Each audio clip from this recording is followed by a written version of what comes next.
The bustling spaceport restaurant hummed with the chaotic energy of interstellar travelers.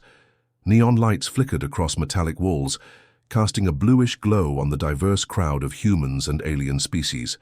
Steam rose from exotic dishes, mixing with the chatter of a dozen different languages. David Park slouched at a corner table, his leather jacket covered in patches from a dozen mercenary missions.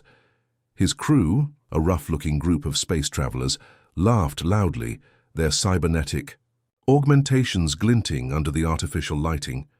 Jae Kim, the youngest of the group, leaned back in his chair, his mechanical left arm making subtle whirring sounds as he gestured dramatically. Outside the restaurant's transparent walls, massive starships docked and undocked. Cargo vessels from distant colonies moved like giant metal whales against the backdrop of New Guangzhou's sprawling spaceport. Holographic advertisements flickered, offering everything from interstellar travel packages to the latest neural implants. The elderly woman caught David's attention first. She seemed out of place, dressed in traditional clothing that looked almost ancient compared to the high-tech environment. Her simple silk jacket and carefully pinned hair contrasted sharply with the cyberpunk aesthetic of the spaceport. She ate methodically, using traditional wooden chopsticks while surrounded by people consuming nutrient tablets and holographic meal projections. Jay noticed her too. His cybernetic eye zoomed in, scanning her age, potential threat level, and personal details. The augmented display flickered with minimal information. Just an elderly civilian, seemingly defenseless and alone. "Check out that old lady," Jay nudged David, a mischievous grin spreading across his face. "Looks like she took a wrong turn. From some historical museum." The other mercenaries, a mix of humans and alien species, chuckled. There was Quan, a massive individual with partial robotic modifications, and Seok, whose skin had a slight blue tinge from genetic modifications designed for high-altitude planetary work. The restaurant's ambient sound system played soft electronic music, creating a stark contrast to the group's loud conversation. Robotic servers glided between tables, delivering meals with precise mechanical movements. "I bet she's lost," laughed Quan, his mechanical arm making a soft hydraulic sound. "Probably wandered away from some senior citizen tour group." The elderly woman didn't seem bothered. She continued eating her traditional meal, what looked like perfectly prepared dumplings and a small cup of tea. Her movements were deliberate, almost calculated, unlike the typical hesitation one might expect from someone her age. A holographic display near their table showed recent interstellar news, reports of minor conflicts on distant colony worlds, updates about trading routes, and advertisements for the latest spaceship technologies. The woman occasionally glanced at the display, her eyes surprisingly sharp and focused. Jay's cybernetic implant began calculating potential interactions. Something about the woman seemed unusual. Her posture, though seemingly fragile, held an unexpected tension. Her hands, though wrinkled, moved with a precision that didn't match her apparent age. The spaceport's background noise continued, shuttle engines roaring in the distance, communication systems chirping, the constant hum of advanced technology that defined modern interstellar civilization. Seok leaned closer to Jay, his modified vocal cords producing a slightly metallic undertone. "What are you thinking?" he asked, catching the mischievous glint in Jay's eyes. "I'm thinking," Jay responded, his cybernetic eye zooming in on the elderly woman. "We might have some entertainment." The stage was set. A seemingly innocent moment. In a busy spaceport restaurant, an elderly woman, a group of overconfident mercenaries, hand a tension that was about to break in ways no one could predict. Little did they know, this encounter would become a legend whispered across multiple star systems. End of Part 1. The tension in the restaurant grew thick as Jay pushed back his chair, its metal legs scraping against the polished floor. His cybernetic eye flickered with a predatory calculation, scanning the elderly woman's every movement. The robotic servers continued their mechanical dance, seemingly oblivious to the brewing confrontation. Jay approached her table with a swagger that spoke of countless space-side confrontations. His mechanical arm adjusted slightly, muscles and synthetic fibers tensing beneath his worn leather jacket. Around them, the spaceport restaurant continued its ambient buzz, holographic menus, changing distant conversations mixing with the soft electronic background music. "Interesting meal," he said, deliberately standing too close to her table. The woman didn't look up immediately, her chopsticks moving with precise, unhurried movements. A small plate of perfectly crafted dumplings sat before her, steam slowly rising and creating tiny condensation droplets on the transparent table surface. David and Quan watched from their table, their augmented vision tracking every microscopic detail of the interaction. Seok leaned forward, his blue-tinted skin reflecting the restaurant's neon lighting. The elderly woman finally looked up. Her eyes, sharp and unexpectedly clear, met Jay's cybernetic gaze. For a moment, something flickered in those eyes. Not fear, not submission, something else entirely. "Can I help you?" she asked, her voice calm and surprisingly steady. No trace of fear, no hint of the vulnerability Jay had expected. Outside the restaurant's transparent walls, massive starships continued their eternal dance. A cargo vessel the size of a small city slowly maneuvered into its docking bay, its massive engines creating subtle vibrations that passed through the spaceport's structure. Jay leaned closer. "This is a modern restaurant," he said, his voice dripping with unnecessary aggression. "Seems like you're a bit out of place." His mechanical hand tapped the table, creating a sharp, metallic sound that caused nearby diners to glance momentarily. In their direction. The woman's teacup remained perfectly balanced. Not a single ripple disturbed its surface. "I find good food is timeless," she responded, her accent slight but precise. Each word measured, controlled. Quan and David exchanged glances. Something felt off. The woman didn't react like their typical targets.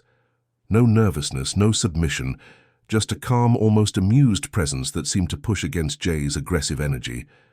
The restaurant's ambient systems continued their mechanical rhythm. Robotic servers glided between tables, delivering meals with calculated precision. Holographic displays continued cycling through advertisements and news updates, creating a constant background of technological noise. Jay's cybernetic eye began running threat assessments. Age, 70, 75 years. Potential threat level, minimal. Estimated. Physical capability, low, but something didn't add up. "You're blocking my light," the woman said simply. Not as a request, more like a statement of fact. Seok, watching from their table, felt a strange tension building. His genetically modified sensory organs picked up subtle changes in atmospheric pressure, in the micro-movements around them. Jay didn't move. His mechanical arm's servos made a soft whirring sound, a mechanical challenge, a display of potential violence. The elderly woman's chopsticks paused, just for a moment. Something was about to change. The spaceport continued its eternal dance. Starships docked, travelers moved, technology hummed, and in this moment, in this small restaurant, a confrontation was about to unfold that would become a legend whispered across multiple star systems. End of Part 2. The moment stretched like a taut wire, ready to snap. Jay's mechanical hand moved with lightning speed, a practiced motion designed to intimidate. His cybernetic fingers reached toward the woman's shoulder, expecting the typical response of fear and submission. But nothing about this moment was typical. In a blur faster than most human eyes could track, the woman's hand intercepted Jay's mechanical arm.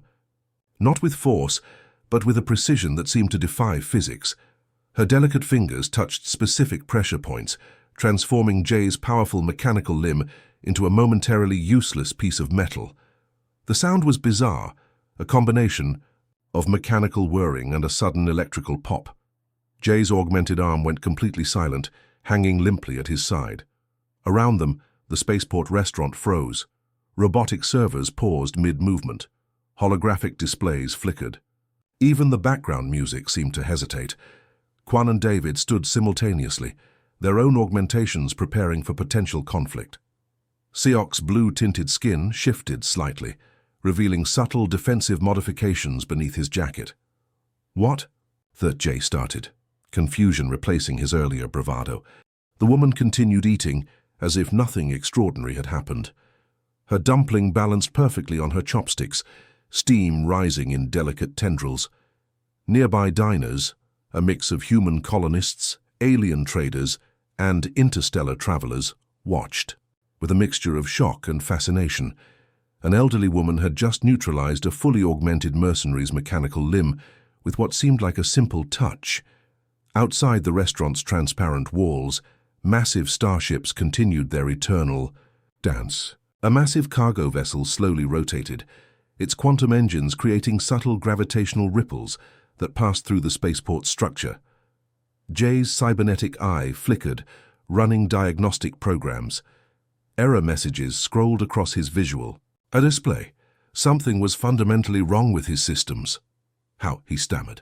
The woman looked up, her eyes holding a depth that seemed to contradict her apparent age. "Young man," she said calmly, "aggressive behavior often reveals more about the aggressor than the target." Her voice carried an authority that seemed to push against the very fabric of the restaurant's technological environment. No amplification. No augmentation. Just pure, controlled power. Seok's genetically modified sensory organs detected something unusual: micro-changes in atmospheric pressure, subtle electromagnetic disruptions. Something about this woman was fundamentally different. David's augmented vision began scanning, searching for additional information. Age verification, threat assessment, background check. But something was blocking his systems. Sophisticated. Interference that seemed to come from the woman herself. The robotic servers resumed their movements. Holographic displays continued cycling through advertisements. But the energy had changed. The entire restaurant now existed in a state of suspended anticipation. Jay took a step back. His mechanical arm hung uselessly, a testament to something he couldn't comprehend. Years of mercenary training, countless augmentations, advanced combat algorithms, and neutralized by a simple touch from an elderly woman. "Who are you?" he finally asked, a tremor of genuine fear replacing his earlier aggression. The woman smiled. Not a threatening smile, not a triumphant smile, just a simple, knowing expression that suggested multiple layers of understanding. "Someone," she responded, "who believes in teaching lessons when necessary."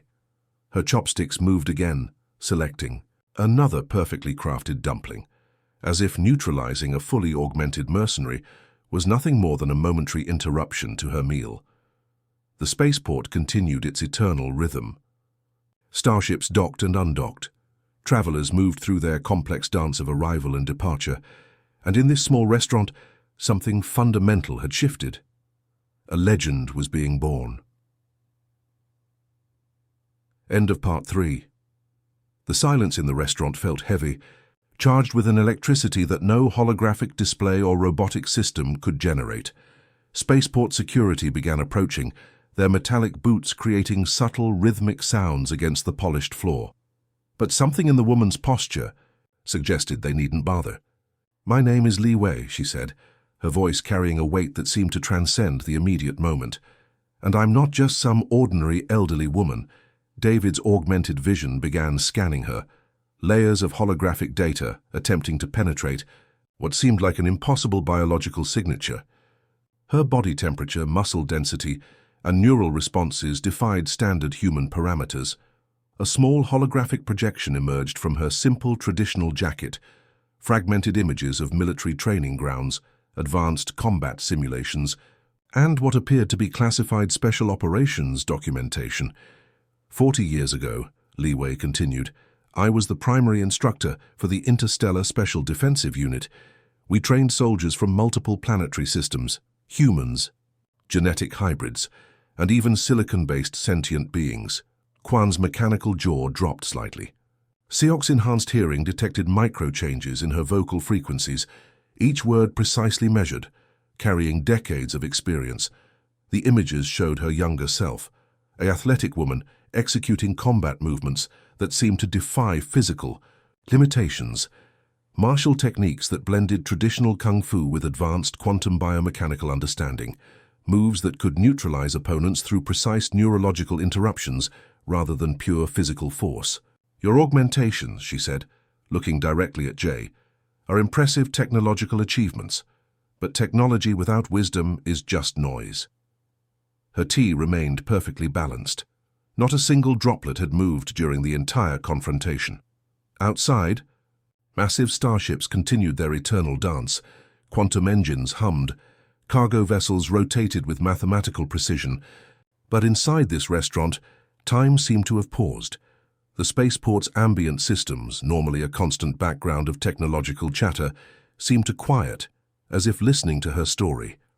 "I retired from active service," Li Wei explained, "but my training never stopped. Every movement, every breath is a continuation of decades of discipline." David's augmented systems finally penetrated some of her background. Classified documents, mission reports, training manuals that had shaped entire generations of interstellar combat specialists.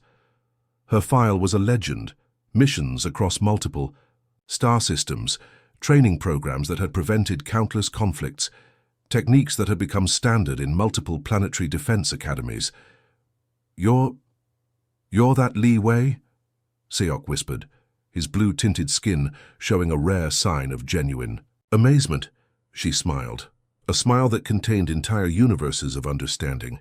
"I'm just someone who believes that true strength comes from discipline, respect, and understanding, not from aggressive posturing or technological enhancements." The spaceport security team had stopped approaching. Something in her presence suggested intervention was unnecessary. Jay's mechanical arm remained disabled, a silent testimony to capabilities beyond standard technological understanding. "Any questions?" Li Wei asked, returning her attention to her now cooling dumplings. The restaurant remained silent. Holographic displays continued their eternal dance. Robotic servers resumed their precise movements, but everything had changed. A legend had just reminded everyone that true power isn't about technology or aggression. It's about wisdom, discipline, and the profound understanding that comes from decades of dedicated training. The universe, in all its complex technological glory, had just been schooled by an elderly woman enjoying her lunch. End of Part 4. The aftermath of Li Wei's revelation rippled through the spaceport like a quantum shockwave. Spaceport security arrived, their advanced tactical suits gleaming under the artificial lighting. But instead of confrontation, they moved with a respect that suggested they recognized something extraordinary had occurred. "Instructor Li," the lead security officer said, his augmented voice carrying a tone of profound reverence, "we'll handle the situation." Jay and his crew found themselves systematically processed, not with aggression, but with a clinical precision that suggested they were about to face consequences far beyond a simple restaurant confrontation. Holographic displays began cycling through archived footage. Li Wei's legendary status was no longer a whispered legend, but a documented reality. Mission logs from decades of interstellar conflicts played across multiple screens, showing her transforming complex diplomatic tensions into resolved situations through nothing more than strategic intervention. "You'll be reporting to the Interstellar Conflict Resolution Board," the security officer informed Jay's group. His mechanical translation implant rendered the words with perfect clarity. "Harassment of civilian personnel carries significant penalties in this sector." The restaurant itself became a focal point. Travelers from dozens of planetary systems began sharing the story through quantum communication networks. A simple lunch had become an interstellar event. Li Wei remained remarkably calm. She finished her meal with the same methodical precision she had demonstrated throughout the entire encounter. Her chopsticks moved with a grace that suggested decades of practiced control. David's augmented systems continued processing the incredible amount of data. Li Wei's background was a tapestry of incredible achievements. She had trained special units that had prevented more conflicts than most military academies combined. Her techniques weren't just about physical combat. They represented a holistic approach to conflict resolution. "The young often mistake aggression for strength," Li Wei said quietly, more to herself than anyone else. "True power is about understanding, not domination." The spaceport's massive quantum communications network began spreading her story. Footage of the encounter went viral across multiple star systems, not as a moment of violence, but as a profound lesson in discipline and respect. Seok's enhanced hearing picked up communication signals from nearby ships. News of the incident was spreading faster than light itself. A legend was being born in real time. Quan's mechanical systems ran complex analysis. The encounter represented something more than a simple confrontation. It was a demonstration of human potential that transcended technological augmentation. Outside, massive starships continued their cosmic dance. Quantum engines hummed, cargo vessels rotated with mathematical precision, but the energy had changed. Something fundamental had shifted in the universal consciousness. Li Wei stood, her movements smooth and controlled. Age seemed to be nothing, more than a number. Her body moved with a grace that defied conventional understanding. Lunch, she said simply to a nearby robotic server, was satisfactory. The security team escorted Jay and his crew away. Not with aggression, but with a systematic precision that suggested a much larger system of justice was at work. Travelers from multiple planetary systems watched in awe. An elderly woman had just transformed a potential violent encounter into a profound teaching moment. The quantum communication networks lit up. Stories, analyses, discussions began spreading across star systems. A simple moment in a spaceport restaurant had become something more.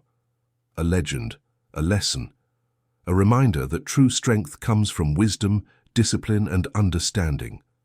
The universe, in all its complex technological glory, had just been schooled during a quiet lunch, and somewhere across the vast cosmic expanse, something fundamental had changed. End of Part 5.